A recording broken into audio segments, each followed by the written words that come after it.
Hi అండి, అందరికీ నమస్తే. నేను ఆంధ్రప్రదేశ్ స్టేట్‌లో అరకు విలేజ్‌కెళ్ళాను. అక్కడేమో గిరిగ్రామ దర్శిని అని ఆదిమవాసీల జీవన విధానంతో కూడుకున్నటువంటి ఒక విలేజ్ లాగా చిన్నగా పెట్టారు. మనలాంటి వాళ్ళం వెళ్ళటానికి. అలాంటి విలేజ్‌కెళ్ళాను. అక్కడ మొత్తం లోపల ఎలా ఉంటుంది అన్నీ క్లియర్‌గా చెప్తాను. చూడండి, మనం ఫస్ట్ లోపలికి వెళ్ళంగానే వాళ్ళు ఆదిమవాసి మహిళ మనకి బొట్టు పెట్టి లోపలికి ఆహ్వానం పలుకుతుంది. ప్రకృతి రమణీయత మధ్య కొండలు, గుట్టలు, జలపాతాల మధ్యలో ఉన్నటువంటి అరకుని ఆంధ్ర ఊటీ అంటారు. ప్రతి ఒక్కరూ వెళ్ళి దర్శనం చేసుకోవాల్సినటువంటి ఈ గిరిగ్రామ దర్శనకి మీరు వెళ్ళండి. అక్కడ చూసారా, ప్రతి చెట్టుకి కాయలు పూలతో నిండా ఉంటుంది. మనం లోపలికి వెళ్ళంగానే వాళ్ళు ఆదివాసీ మహిళలుగా మనల్ని చక్కగా అలంకరిస్తారండి. చూసారా ఎంత బాగా అలంకరించారో.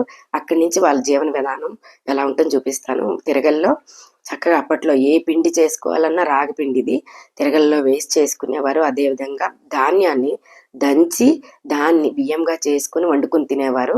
అట్లాగే వాళ్ళు తినే మనలాగా ప్లేట్లే కాకుండా ఇలాగ బుట్టల్లో వాళ్ళకి అన్ని ఆకులు దొరుకుతాయి. ఆకులతో బుట్టలు, ఆకులు తయారు చేసుకుని దాంట్లోనే తినేవారు. అందుకే వాళ్ళంతా ఆరోగ్యంగా ఉండేవాళ్ళండి. వాళ్ళ చేతులతో తయారు చేసుకుని వాళ్ళు పండించుకునేటటువంటి వ్యవసాయ భూముల్లో చక్కగా చేసుకునేవారు. వాళ్ళ చేతులతో చేయడం వల్ల అప్పట్లో మిషన్లు ఉండేవి కాదు కదా, అన్నీ వాళ్ళే తయారు చేసుకునేవారు. అందుకే వాళ్ళు తినే భోజనం వల్లే వాళ్ళు ఆరోగ్యంగా అందంగా కూడా ఉండేవాళ్ళండి అప్పట్లో. చూసారా, అరకులో ఫేమస్ ఆదివాసీల డ్యాన్స్ అండి, దింసా డ్యాన్స్. వాళ్ళతో కాసేపు దింసా డ్యాన్స్ కూడా మేము చేసాము. అక్కడి నుంచి వాళ్ళతో వండాలి, వాళ్ళతో పాటు కలిసి వండాలని చెప్పి వాళ్ళతో పాటు కాసేపు ఈ ఈ కర్రల పొయ్యిలు వెలిగించి వంట చేసాము. ఇది నాకు చిన్నప్పుడు మా చిన్నప్పటి రోజులలో కరెంట్ ఉండేది కాదు మాకు. మా అమ్మ వాళ్ళు ఇట్లానే కర్రల పొయ్యిల్లో వంట చేసేవారు. ఆ చిన్ననాటి జ్ఞాపకాలన్నీ నాకు అక్కడికి వెళ్ళేసరికి గుర్తొచ్చాయండి. మీరు కూడా ప్రతి ఒక్కరూ అరకు వెళ్ళండి. అరకులో ఇట్లా గిరిగ్రామ దర్శనం చేసుకొని ఒక్కరోజైనా మనం అలాగా పాత జ్ఞాపకాల్లోకి వెళ్ళి ఆదివాసీ మహిళలుగా కాసేపు ఉన్నామంటే ఆ ఆనందం చెప్పలేనిదండి. ప్రతి ఒక్కరు మీరు వెళ్ళండి ఈ గిరిగ్రామ దర్శనాన్ని వెళ్ళి చూడండి.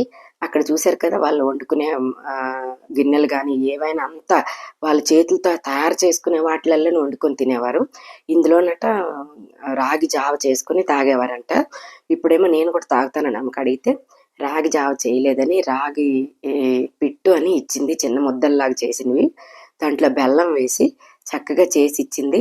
అది చాలా రుచిగా ఉందండి. రుచితో పాటు చాలా ఆరోగ్యానికి మంచిది. అందుకే వాళ్ళంతా ఆరోగ్యంగా ఉన్నారు. మీకు ఫుల్ వీడియో లింక్ కూడా ఇస్తాను. ఈ వీడియో లైక్ చేయండి, షేర్ చేయండి, సబ్స్క్రైబ్ చేయండి. అందరికీ ధన్యవాదములు.